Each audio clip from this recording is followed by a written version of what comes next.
You're listening to Beyond the Campaign, and this is a special bonus episode. Welcome to Beyond the Campaign. I'm your host, Michelle Glogovac, podcast publicist, author, and host of this show and Read the Damn Book. Here, you're going to learn from political candidates and from politicians. We're not just going to talk about the issues. We're going to talk about the human beings who are investing themselves in us so that we can invest ourselves in them. This is Beyond the Campaign. Hi, friends. I'm your host, Michelle Glogovac, and this episode is going out on both Beyond the Campaign and Read the Damn Book because our country is currently in crisis in regards to the First Amendment. Our freedom of speech is being threatened. Yesterday, Jimmy Kimmel was canceled indefinitely. Why? Because of comments he made about Charlie Kirk. They were not negative comments, but our president has decided that he should be canceled. The FCC has come after him, and much more. This is not okay. As a podcast host, as an author, I take freedom of speech very seriously, and you should too. That is why it is our First Amendment. I am joined today by Aaron Parnas, who is an independent journalist. He is everywhere. If you're not following him, you should be. You need to be. Aaron shares breaking news, news updates, and they are not his opinion. They are strictly the news. He is informing all of us and has made it his career to do this. I'm so grateful that he had the moment to sit down with me because he is a very busy man reporting all of this news and is sharing what this means for our country, what we can do, how we need to be informed, and much more. Hi, Aaron. Hey, how are you? Oh, well, I wish we were meeting under better circumstances. Yeah, I get it. It's tough times right now. It is. And at least we don't have the breaking news running above your head right now, although it is always breaking. So I'm sure there'll be something that pops up in the next 30 minutes or so. So we'll right? see. Right. Yeah, Before we dive into what's going on in the world today, can you introduce yourself, please? for sure. My name's Aaron Parnas. I'm an independent journalist and content creator that focuses on educating as many people as possible about current events and news in under 60 seconds or less. And you're amazing. I refer to you in my household as the Doogie Howser of law because you did the whole law school thing. You're going to be an attorney. I went to law school. I ended up getting my master's instead. And I feel like having that background has definitely been helpful in understanding what we're seeing right now. But I want to really dive into what happened yesterday with Jimmy Kimmel, with our freedom of speech. What is your take on all of this? Because I truly feel like people like you, like myself, having a podcast, having multiple podcasts, that we're the last standing, and we're going to be. Oh, without a doubt. I mean, I think I have two kind of reactions. The first is that right now, independent media and this podcasting world and content creators that focus on journalism and media is more important than ever before. Because, right, we're not controlled by any one corporation or any billionaire that decides what we can and can't say, whether or not we receive funding. It's ultimately the viewers that decide whether or not we have a platform. And I think that is so important in this day and age when mainstream media is really caving to Donald Trump, to this White House. But I think in a more kind of macro level of things, this is something that we've seen now for, 8 months or so, 8 months in a couple of days. And what we're seeing is Donald Trump test the bounds of how far he can go with dismantling institutions, attacking constitutional rights, and just breaking down societal norms. And what he's doing is he's seeing how far he can push the line before he gets pushback. He's done it with constitutional rights, birthright citizenship, that executive order, various legal issues concerning the National Guard, et cetera. And he's gotten pushback from the courts. And so he can only go so far. Now, with the media and with institutions, he's also seeing, well, let's see how far I really can push this. He's suing the New York Times. He's going after the Wall Street Journal. He already got millions of dollars worth of settlements from ABC and CBS. And now he's saying, well, let's try to deplatform folks. Let's see if we can get these people that I don't like off air. Because if anyone knows Donald Trump, he watches a lot of TV. He doesn't want to see people that are critical of him. And so this is just another example of him pushing this line to see, well, can I get away with deplatforming Jimmy Kimmel? I got away with Colbert. It was a little bit of a different situation. Now we can do Kimmel. this works. I guarantee you in a month from now, it'll be Fallon and Myers. And we'll Mhm. see whether or not society pushes back and if society pushes back. And I feel like we are pushing back. I mean, we canceled our Disney Plus subscription. I know a lot of friends who have done the same. They've moved Yeah. their money over to places like Midas Touch, to subscribing to independent journalism. Why are we not seeing these corporations pushing back? Why is the fear so deep when it comes to a corporation or it comes to a politician? This is where I get very confused because I am just one single person who really feels like I don't have a ton of power, and yet I'm willing to push back. So why aren't we seeing the pushback from these larger corporations, institutions? Because they're terrified. I mean, truthfully, that is the reason why. And when you have a large corporation that ultimately gets funding based on advertisements, corporations that get funding based on these large donors who can control the narrative, they're terrified. They're scared because this White House truly does have a grip on them. And I get it to an extent. If ABC and NBC say, you know what, screw you, Trump, no, we're not, we're going to fight back, we're going to hold you accountable, whatever, well, he can revoke their media license. And they're going to lose a lot more than what they're losing now if that ever happens. So what do you do? What do we do? What do you do? What do I do? What do we all do? You invest in independent ways of getting news. I mean, truthfully, that is the future. And I encourage anyone on these major media platforms to go independent as well. We saw Terry Moran go independent, Jim Acosta go independent. It's only going to continue happening because when you're independent, you're not beholden to these large conglomerates in any way. Tell me, because I'm very curious. You get your breaking news like crazy fast. I'm absolutely amazed, very impressed. How is it that you are getting so much information in such real time? Yeah, you're breaking it before CNN gets me the alert to my phone. Yeah, I mean, it's a bit crazy, but I have multiple ways of getting news. The first is obviously through tips that I get from followers every single day of news stories that are coming out. I also get a ton of tips from folks on Capitol Hill, folks within the executive branch who kind of send me information on background or behind the scenes. So I know there's very few news stories that are truly breaking for me anymore because I know when they're coming, a lot of them. So that's number one. Number two, I have the notifications of every member of Congress and every world leader on Twitter and Truth Social. And so when something is posted, I'm the first one to kind of see it and I could report on it. Number three, I watch C-SPAN religiously in my house all day, every day, and watch what's happening on Capitol Hill, what's happening in various press conferences. And then number four, I have a very select few of journalists and outlets that I genuinely trust. And I look to them more every day, just like once a day for the more investigative pieces. So, like ProPublica, for example, does great work. And I look to them once a day and I see whether or not they're out with anything really explosive that I can help amplify their work in a way. You're crazy talented, and I don't know how you do it. I don't know how your wife does it. Because She bears with me. She keeps up with me, but I love her. I mean, I wouldn't be able to do this without her. So I, um, you made me lose track of my thought because I'm like, this is a lot for any one person to be doing. So yeah. for those who don't know your background, that you did go to law school, you were going down this path.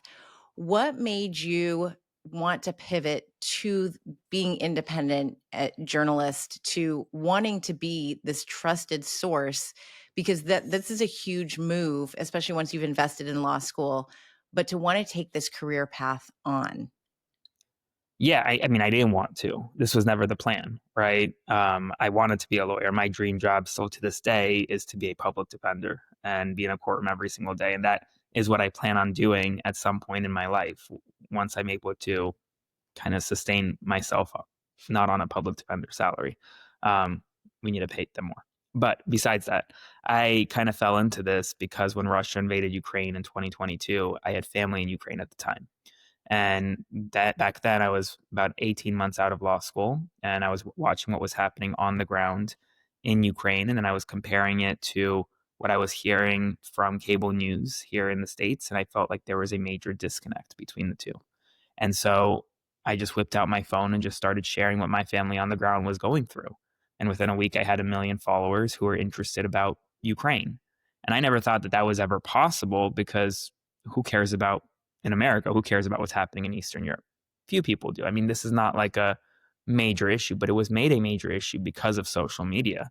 This was the first war that young people my age really were kind of invested in, and they wanted to learn more. And so I just continued educating them on Ukraine, and then eventually it got to a point where I couldn't do full-time legal work and also do this both. I mean, I did it for a long time, for a couple of years, but I realized that I was only giving kind of 50% to each, and I wanted to give 100% to one thing. And so I was like, you know what? Let's just make the jump now. I'll always have the law degree. I can always go back to it if I wanted to. But right now, let's just bet on myself. And I think you bet well. I think so. Yeah, I think so. I think you're. It's. I remember when in the beginning, you've taken off the breaking news part of when you're posting a video, but everybody would say, "Oh, Aaron's back with breaking news. Our nervous system's being shot." And now Yeah. I open up my Instagram app, and I know that when I see you as the first thing, you're going to have something important to say, and I stop and I watch and I'm informed. And over half the time, I now know first what's going on in the news, then friends, then family, because of you. And so to me, that's a big deal. And I appreciate you. And I need more Americans to appreciate the work that you're putting into this.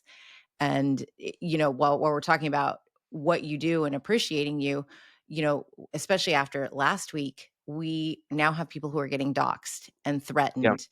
And it's very concerning. I have a close friend who is another, political influencer who was doxxed last week. And I imagine, get even more threats, and it's out there. What is that like for you personally, besides being absolutely ridiculous, scary, all of that? But you're putting yourself out there despite these ridiculous threats for simply Yeah. sharing the news. Well, I think for me, I feel like what I do is a service to the public rather than a service to myself. And so I really feel a greater responsibility here to educate people and just provide accurate information. And that to me surpasses any threat I could receive. Obviously, I've taken measures to protect myself, to protect my loved ones. And I definitely share a lot less of my personal life online than other influencers do for that reason. But I think I've said it from the beginning that if I wasn't getting threats, if people weren't kind of going after me, then I'd be doing something wrong. And so I kind of take them and have a bit of a chip on my shoulder when I get them, and kind of, yeah, obviously I'll respond and protect myself when they're serious. But for me, and it's very different for me than it is for example, someone getting doxxed and being fired from an employer, because my boss is me, right? I'm not scared of being fired. If I was at a law firm, I'd be a different situation. And also at the same time, I don't share my opinion that if much, if ever. And so you're never going to hear my opinion on Charlie Kirk. I'm not going to share it. But I will tell you what happened, and when we learn why it happened, I'll tell you why it happened. And so I'll never be in a situation where folks will go after me because I said something that may be deemed inappropriate, because I just won't share my opinion. And yet I think that the people who do threaten, who are making these baseless things, are taking the news as your opinion, even though it's not your opinion. You're simply, because, quote, we take it out of context, quote Yeah. unquote, when it's literally fact that you are reporting, which is why I think that the country's in the state that it's in, because fact is now being taken as opinion when it's not. You're reporting the news. Yeah, for sure. I mean, I always say, don't shoot the messenger, shoot the Hmm. message. And yet somehow they're coming after me every time, even though I'm just the one sharing it. And it's not just on the right, right? It's on the left, it's on the right, it's everywhere. I mean, when people don't like what they're hearing, they go after the person telling them.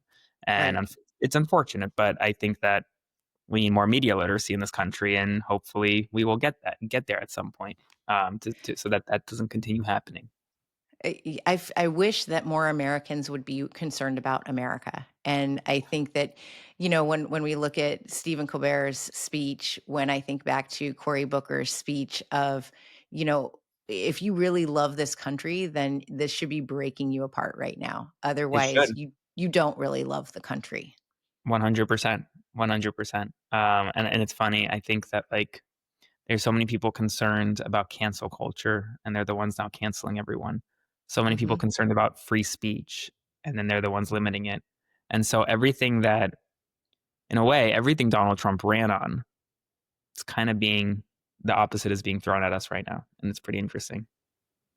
It's very interesting to see who closes their eyes, who turns their heads, who speaks up to what topics come up. It's Yeah. eye-opening for the rest of us. Yes. Are you're obviously glad that you've taken this career position and that you are doing this. I did see that last week you were with, was it Headspace, or you took a day and yet there was still Right. breaking news. I try to. How are you functioning, my friend? Because I worry about you. I'm like, I could be your mother. I have a 26-year-old stepson. And so I could be your mother. And I'm like, oh, Aaron, we must take care of you. Well, I'll How are say you this. doing?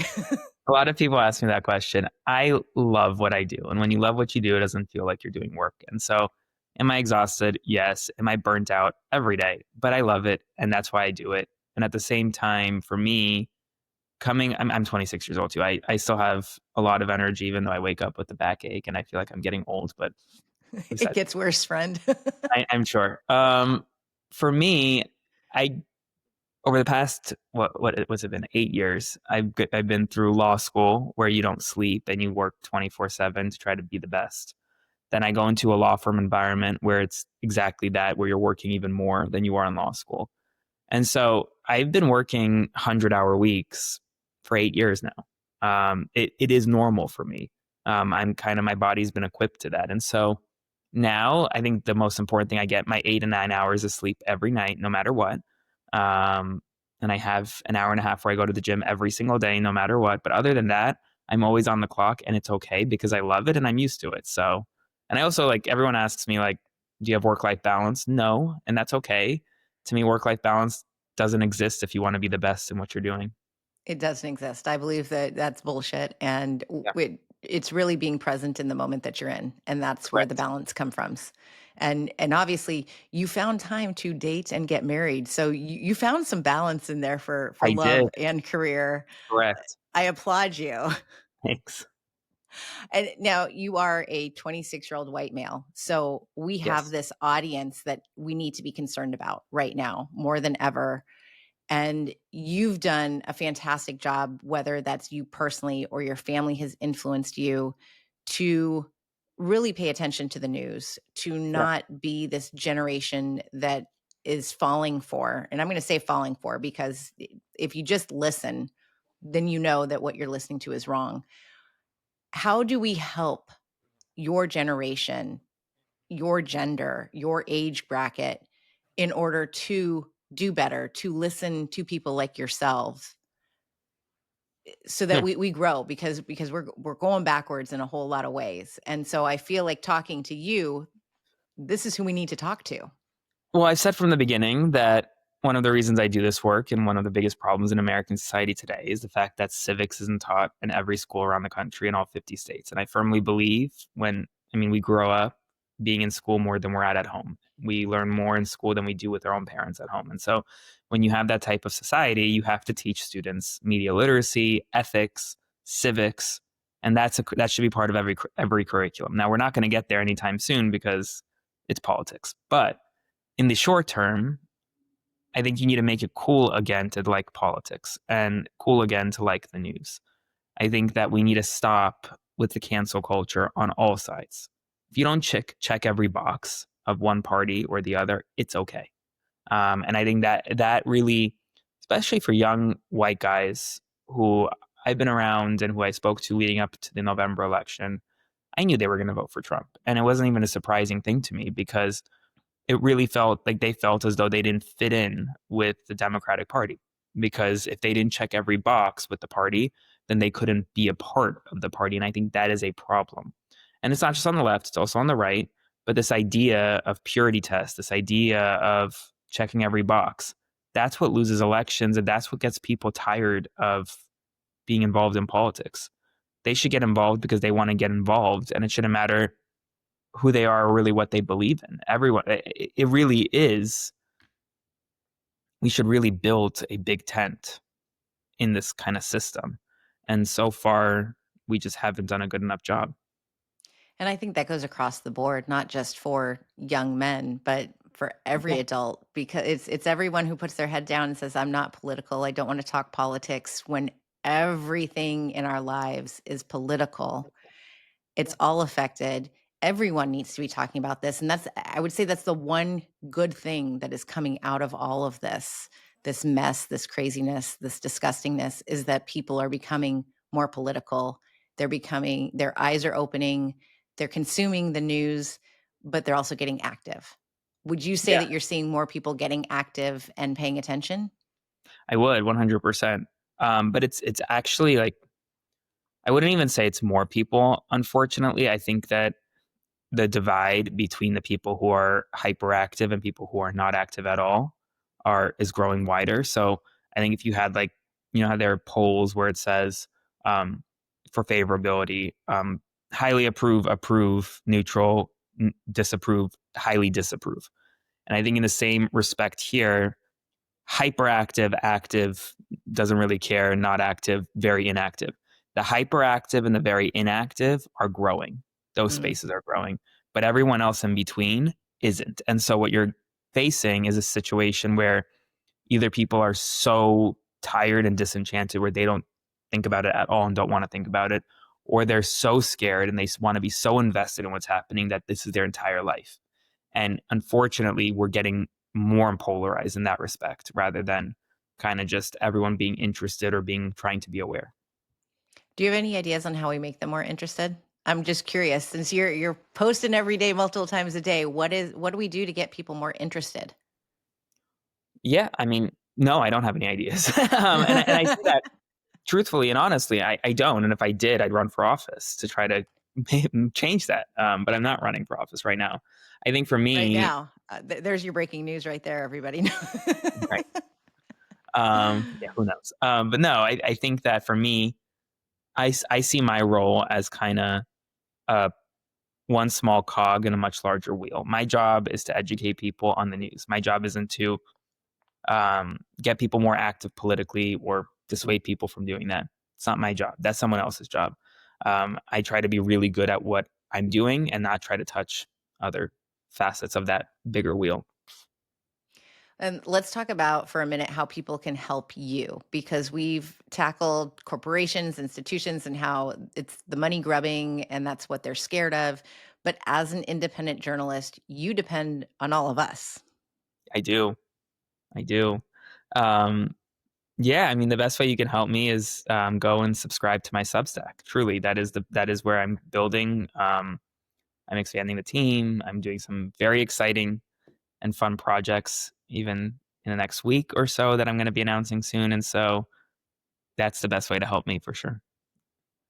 I love it. And I appreciate everything that you are doing to no extent. You have absolutely no idea. You are a household name. Oh, thank you. And I appreciate everything that you're doing. I appreciate your wife. Please give her a big hug from me. I will. Because without you, without her, we wouldn't be as informed as we need to be. And we need independent media. We need our freedom of speech. We need to be informed. So thank you, Aaron, from the bottom of my heart for everything you're doing. Thank you for having me on. This was great. Friends, I'm going to encourage you to go subscribe to Aaron Parnas's Substack. Go spend that money.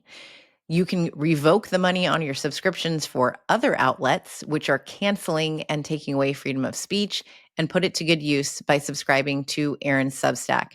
It is well worth the money, trust me. We need to protect our freedom of speech, our Constitution, and our country, and this is one way to do it. We need to start paying attention to the news. Get active. I will encourage you to be active, to get active. Do not put your head in the sand, because now is not the time to do that. I'm grateful to Aaron, not only for all he does every single day for each and every one of us by keeping us informed, but for also taking the time to sit down with me and to have this conversation. I am beyond grateful. Everybody, stay informed, go be informed, and educate yourselves and others.